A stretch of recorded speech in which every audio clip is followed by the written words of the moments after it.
主役というのは気恥ずかしくもありますが、存外気分がいいものですね。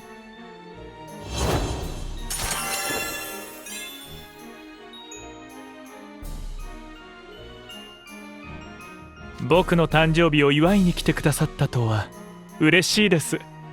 早速プレゼントを開けてみても。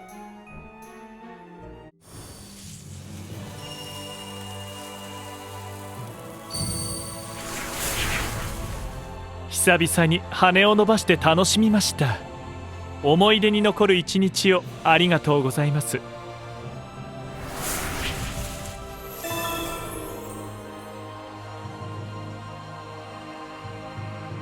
僕たちの誕生日パーティーへようこそ。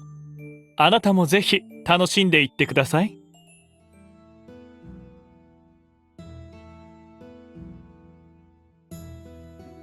誕生日恒例のインタビュー。今回はどんな質問をされるのでしょうか。かしこまった場を設けられるとなんだか緊張してしまいますね。さて、そろそろ魔法のバースデーダイスに選ばれたプレゼンターがいらっしゃる頃ですが。失礼する。今日は俺がプレゼンターを務めることになった。よろしく頼む。僕のプレゼンターに選ばれたのはシルバーさんでしたか。こちらこそよろしくお願いします。ああ、ジェイド、誕生日おめでとう。これが俺からのプレゼントだ。買った店ではラッピングのサービスがなくてあまり見栄えが良くないんだが。それでわざわざ茶色い紙袋にリボンを貼り付けてくださったんですね。ありがとうございます。では早速中身を拝見させていただきましょう。これは。ジェイドは山を愛する会の活動の一環で山に入ることが多いのだろう。実用性が最も高いプレゼントを選んだんだが、その呆然とした顔、気に入らなかったか。セベクにもプレゼントには武骨すぎると呆れられたんだ。すまない。どうも流行には疎くて。シルバーさん、こんなにも素晴らしいプレゼントをいただけるとは思っていませんでした。まさかロープなんて。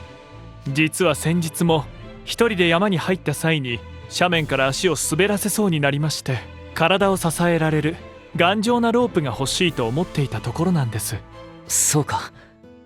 喜んでもらえたようで何よりだ。とはいえこのロープは物干しや滑り止め、屋外での活動の手助けになればと選んだもの。登山時の安全確保が目的ならロープの結び方や操作方法、それから身のこなしの習得が必要になる。それはつまりロープワークを覚えただけでは険しい山に挑むには至らないと。ああ、筋力にバランス能力、それから柔軟性に敏捷性、総合的な身体能力を培わなければならない。険しい山に挑戦するには相応の技術と身体能力が要求されるというわけですか。体作りは長い目で見るとしてまずはロープワークの訓練から始めようと思います。行き詰まった時はシルバーさんにご教示いただいても良いでしょうか。分かった。必要な時は声をかけてくれ。ありがとうございます。とても心強いです。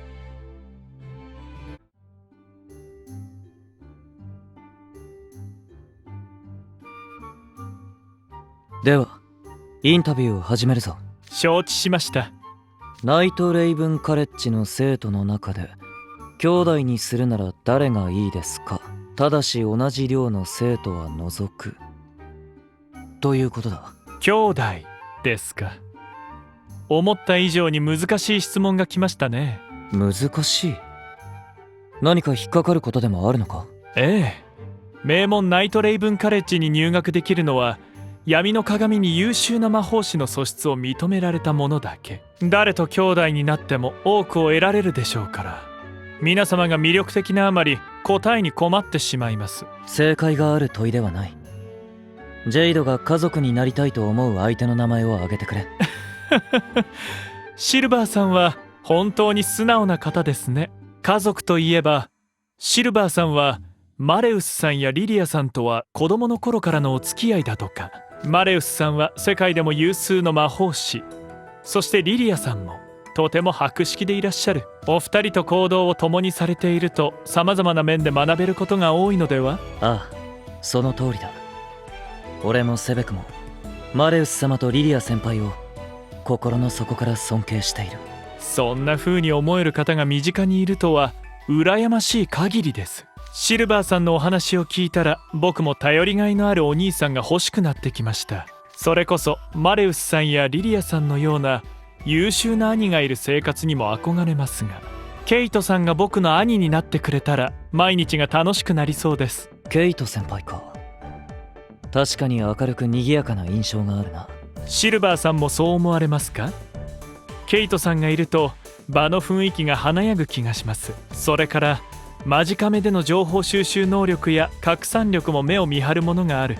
映える写真の撮り方をはじめとしたテクニックを教えていただけたら、間近目を通じて世界中の人々に山の魅力をお伝えできるはず。ひいては山を愛する会に入部希望者が殺到するかもしれません。俺は間近目のことはよくわからないが、お前の好きなものを大勢に知ってもらえるといいな。ありがとうございます。それに血のつながりはなくとも日々の交流の中で学びを得ることはできる。知りたいことがあるなら直接ケイト先輩に助言を求めてみたらどうだろうか。そうですね。ケイトさんは社交性にも優れていらっしゃる。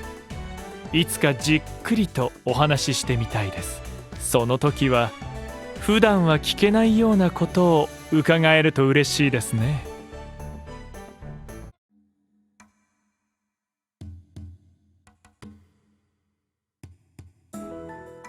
次の質問だ。もしオクタビネル寮以外の寮に入ることになったらどの寮を選びますか？これもまた難しい質問ですね。この学園は寮ごとにそれぞれ違った強みがありますから。同感だ。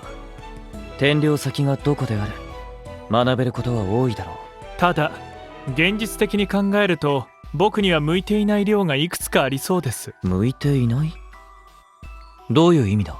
環境の面で若干の懸念がありまして、海の底で生まれ育ったせいか極端な暑さや乾燥した気候には抵抗があるのです。今は魔法薬で人間の体になっているのであくまでも気分の問題に過ぎないのですが。そうか、お前は人魚だったな。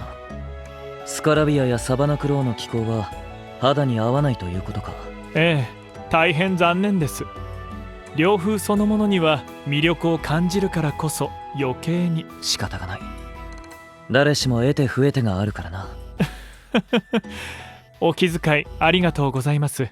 僕自身の適性を踏まえて考えると決めました。転寮先にはポムフィオーレ寮を選びます。ポムフィオーレには品のある生徒が揃っている。